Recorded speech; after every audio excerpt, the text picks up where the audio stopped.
I used to think flooding was just one of those things people exaggerated about when they wanted sympathy online. You know, dramatic Facebook posts with somebody standing ankle-deep in water, holding a wet box of Christmas decorations like they survived Hurricane Katrina in suburban Ohio.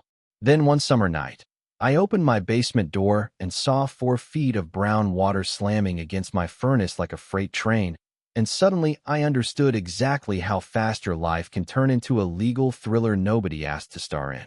The crazy part is, this wasn't some once-in-a-century disaster either. It wasn't a tornado, it wasn't a hurricane. Hell, it wasn't even the biggest storm we'd had that year.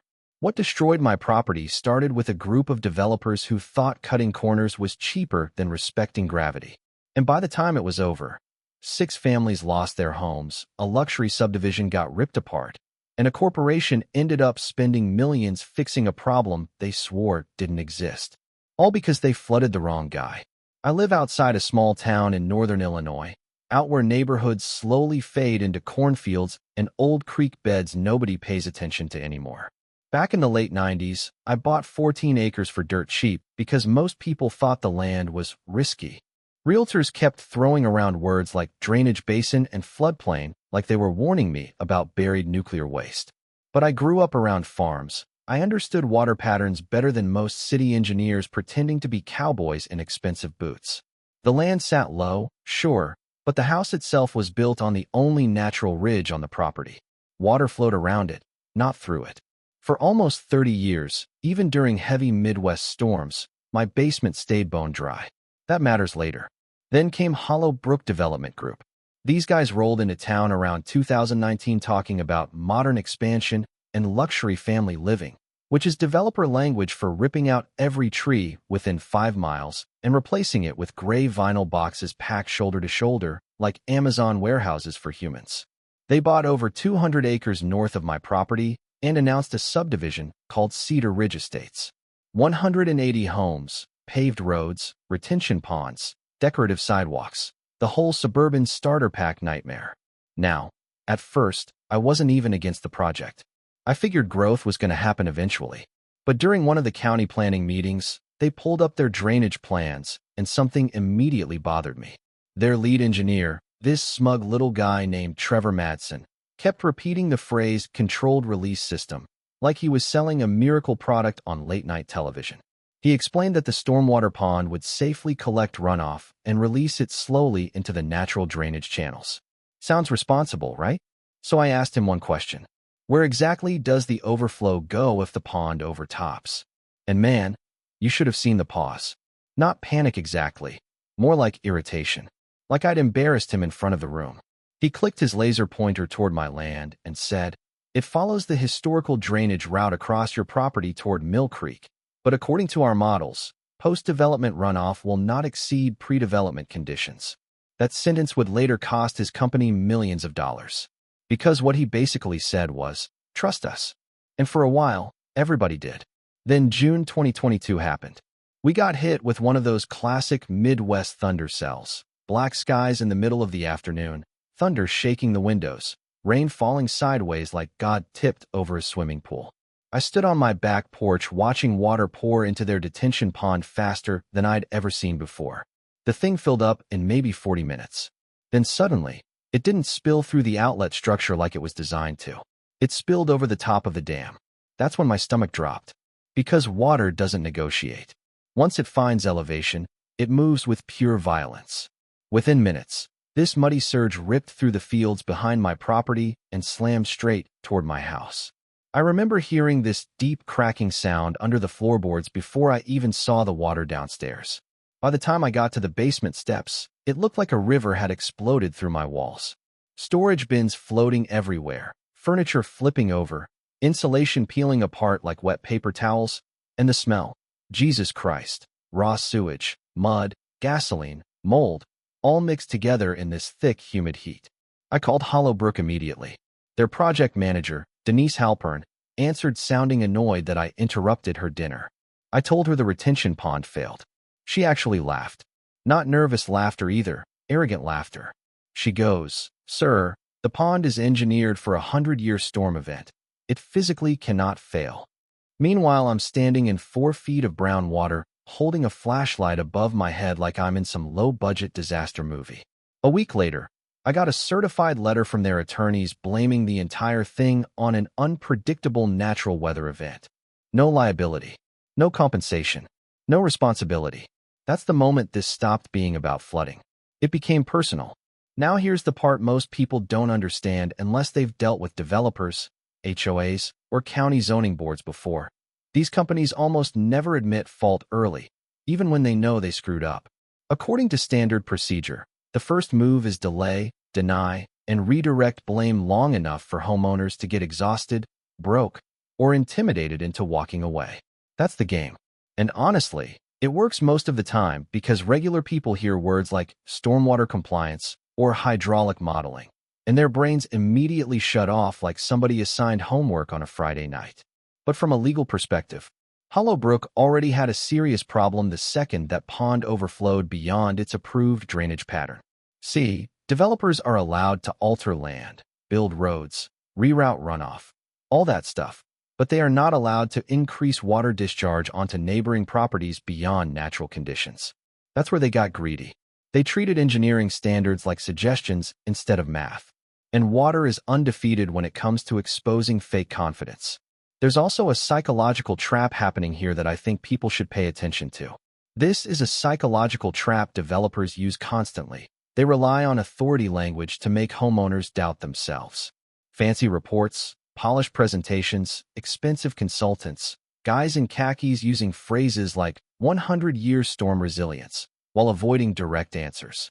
The average homeowner starts thinking, well, these people are professionals, maybe I'm overreacting.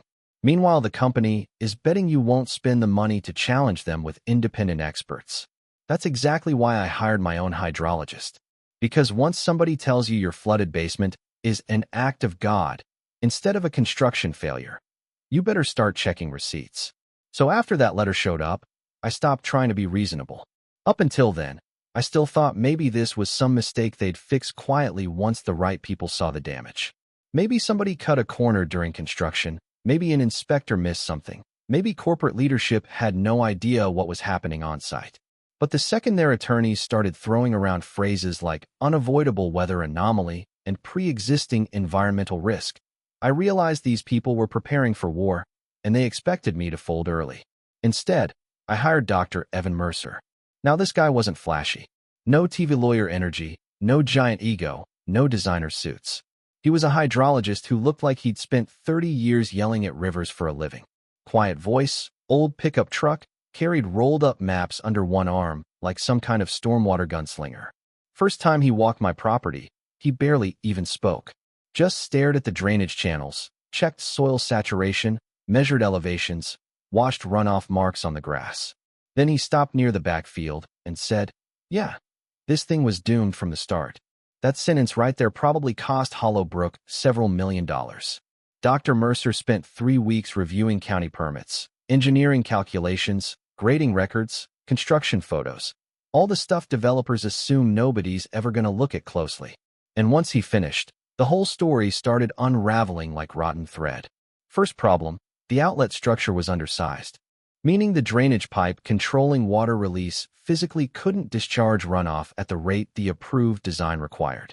It was operating at roughly 60% efficiency during major rainfall events, which is engineering language for this thing was basically a bathtub with a straw taped to the bottom. Second problem, and this one was insane. The retention dam itself had been built lower than approved plans. About 7 inches lower across the emergency crest elevation. Doesn't sound huge to regular people, right? But in stormwater design, a few inches might as well be a few feet. That reduced storage capacity by nearly 15%, meaning the pond was mathematically incapable of surviving the kind of storm they claimed it was designed for. And then came the third discovery, the one that changed everything. The grading subcontractor had submitted revised elevation requests during construction, requests that were quietly approved internally without updated county review. In plain English, somebody altered the design to save money and hoped nobody would notice. That's when I hired attorney Marcus Vale. Marcus had this calm, dangerous energy about him, like the kind of guy who never raises his voice because he already knows he's smarter than everybody in the room. He specialized in property damage and construction negligence cases, and after reading Mercer's report, he leaned back in his chair and literally said, "Oh, these idiots documented their own funeral." We filed suit against Hollow Brook Development Group, the engineering firm, and the general contractor. And man, the response was exactly what you'd expect from corporate defendants trying to protect millions in real estate investments. They attacked me personally. Suddenly, I was an uninformed rural homeowner. Their filings claimed my property had historic susceptibility to groundwater events. One consultant even implied my basement flooding may have resulted from improper personal drainage maintenance, which is a really elegant legal way of saying, maybe this hillbilly forgot how gutters work. Meanwhile, I had almost 3 decades of zero flooding history. Then September 2022 rolled around, and God himself decided to enter evidence for the plaintiff. Another major storm hit northern Illinois, not even as severe as the first one either. I remember standing outside watching that detention pond again, already feeling sick before the rain even peaked. And sure enough, same exact thing happened. Water level rising too fast, pressure building, muddy overflow pouring across the emergency crest. This time I had cameras ready. Within an hour, my basement flooded again. But now 2 neighboring homes inside Cedar Ridge Estates got hit too. Finished basements ruined. HVAC systems destroyed. One family had to move into a hotel for nearly 3 months because of mold contamination. And that changed the optics completely. See, before that second flood, Hollow Brook could still frame me as one angry landowner complaining about drainage. But once their own buyers started getting evacuated from brand new homes, whole different story. The homeowners joined our lawsuit almost immediately. Now Hollow Brook wasn't fighting one stubborn guy with acreage anymore. They were fighting their own customers. Discovery started in early 2023, and this is where corporate arrogance finally collided headfirst with reality. Because developers love paperwork when paperwork protects them. But paperwork becomes poison once attorneys start subpoenaing internal communications. The first big email we uncovered came from a project superintendent about 4 months before the subdivision even opened. He wrote, and I'm paraphrasing here, lowering the berm elevation slightly could reduce excavation and compaction costs significantly. Translation? Cut the dam lower, save money. Then there was another email from the engineering consultant basically acknowledging outlet flow discrepancies, but saying revisions would delay approvals unnecessarily. That phrase became a grenade in court. Delay approvals unnecessarily. Meaning they knew there was a problem, they just didn't want it slowing down construction schedules. But the absolute worst piece of evidence came from an internal meeting summary, where one executive asked whether downstream complaints would be manageable through insurance channels. That line made the jury visibly uncomfortable during trial. Because normal people hear that and instantly understand what's happening. These weren't innocent mistakes anymore. This was corporate cost-benefit thinking. They gambled that lawsuits would cost less than fixing the system correctly up front. And they lost that gamble spectacularly. The trial finally started spring of 2024. 3 weeks of engineers, hydrologists, construction managers, county inspectors, insurance adjusters. Basically the most expensive argument about rainwater you've ever seen in your life. Hollow Brook's attorneys tried every trick imaginable. They blamed climate change. They blamed unprecedented rainfall intensity. They blamed county oversight. At one point, one of their experts literally suggested my property acted as a collection basin by geographical nature, which sounded impressive until Marcus stood up during cross-examination and asked, "So just to clarify for the jury, are you claiming this home somehow flooded itself after remaining dry for 28 consecutive years?" That courtroom got real quiet after that. Then Dr. Mercer testified. And honestly, it was beautiful. No theatrics. No emotional speeches. Just raw engineering facts delivered with the confidence of a man who knew the math was untouchable. He walked the jury through runoff calculations, elevation failures, outlet restrictions, overflow paths, all simplified enough for regular people to follow. Then he showed side-by-side flood simulations comparing approved design specs versus actual construction conditions. The difference looked catastrophic. Even better, Marcus introduced historical rainfall records proving storms of similar magnitude had occurred multiple times before development without causing downstream flooding. That destroyed Hollow Brook's entire act of God defense. Because according to standard procedure, an act of God, only works legally when the event is truly unforeseeable and unavoidable. But if your own bad design amplifies predictable damage, congratulations, now it's negligence. And you could actually see the jury starting to get angry. Not confused. Angry.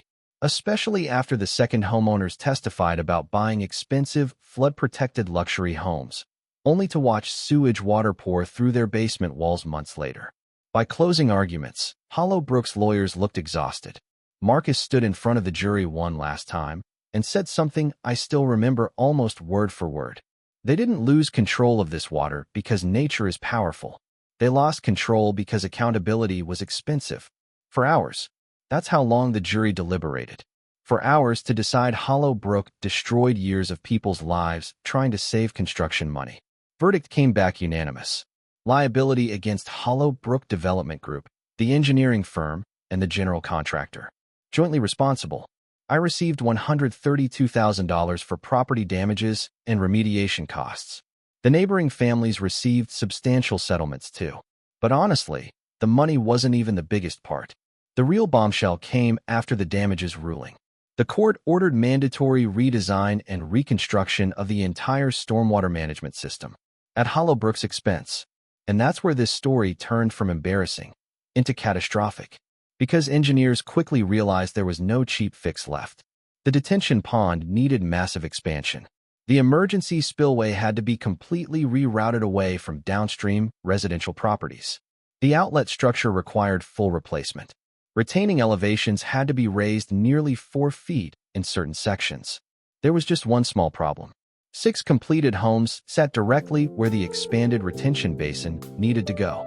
6 brand new houses, families already living inside them. Hollowbrook ended up buying every single one back above market value because forcing eminent domain battles against your own homeowners after losing a negligence lawsuit is apparently terrible PR.